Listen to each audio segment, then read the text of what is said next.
Thank you, John. We are so lucky to have you today. And this is a great summit going on so far. In the Images Summit, so far, the previous colleagues and the speakers made it very clearly that why we have to, not need to, why we have to make a change, because the clock is ticking and the time is going very fast and something has to be done.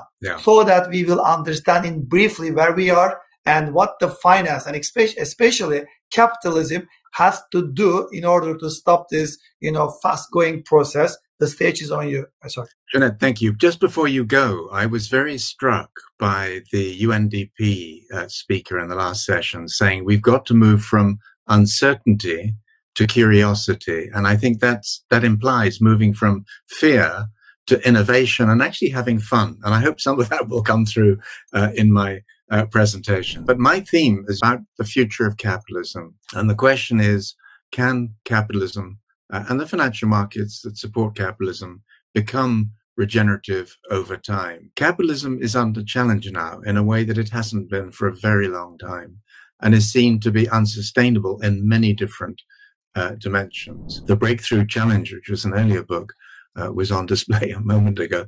My latest book that came out last year is called Green Swans. This was the front page of the Financial Times a couple of years back.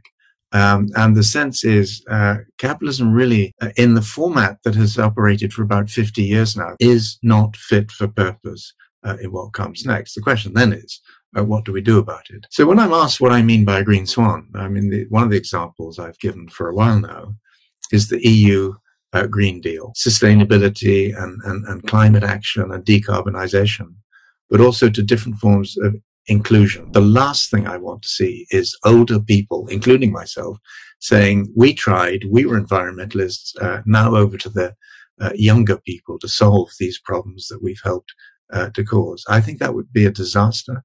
I think what we need for capitalism to become regenerative is for people to recognize politically, economically, that this is a pan-generational challenge that we now face, and we've all got to work together to make it a reality. Our economies, our societies, our natural environment are proving to be not as resilient as we thought they would be. And the only way to rebuild resilience is to regenerate the systems on which our well-being depends. Every day hearing more and more countries, they are, committed, says that they are going to fill their zero carbon emission by 2030, 2035, etc., etc. The markets are starting to decide that fossil fuels are too dangerous to be used to power capitalist economy. Capitalism could go down. It actually could go down in flames, literally here. But I think the good thing to say about capitalism is it learns from its mistakes that we've made collectively and turn this ship of ours around. It's doable, but only if we all increasingly get on board. I just read one of your interviews and you quote to quote said this one: capitalism is like the core of nuclear systems. It generates huge amount of energy, but it is deadly dangerous unless you surrounded it with lead and water cooling systems. We have removed many of these safeguards, so it is no surprise when everything goes wild.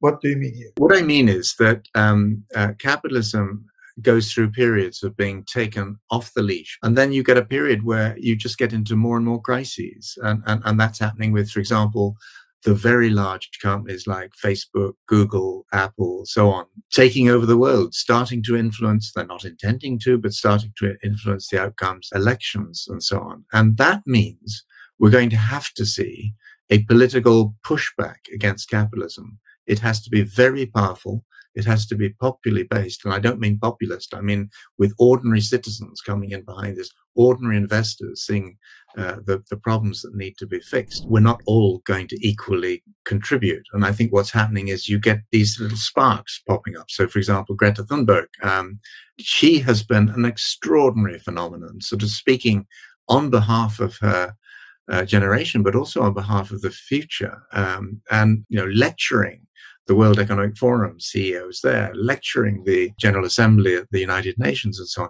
That's, for me, a symptom of what's beginning to happen, which is that very different voices are starting to come into this because and you're seeing it with the Black Lives Matter challenges. You're seeing it in my own country at the moment, where violence to women is very much on the political agenda. And I think what we're seeing is people increasingly aware that democracy and capitalism are both flawed and need to be reinvented. I do think it can be properly regulated.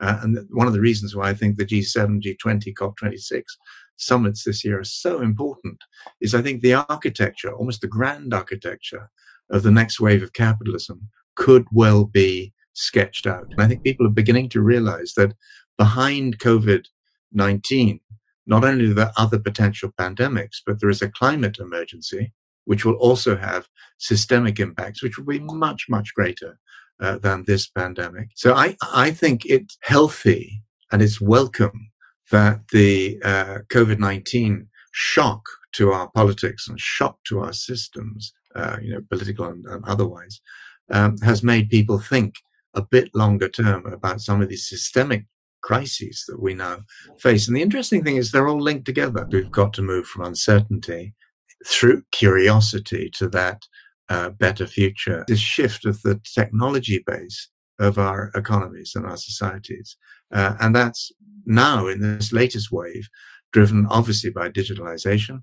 And it includes everything from, drones and autonomous vehicles, and the internet of everything, and the internet of buildings, the internet of cities, the internet of animals, even artificial intelligence, synthetic biology. But I actually think as a species, we tend to step up when challenged. I think we tend to do very often some of our best work, our most innovative work, when we're right in the thick of a series of challenges. Well, here we are. It's now up to us. John, thank you so much.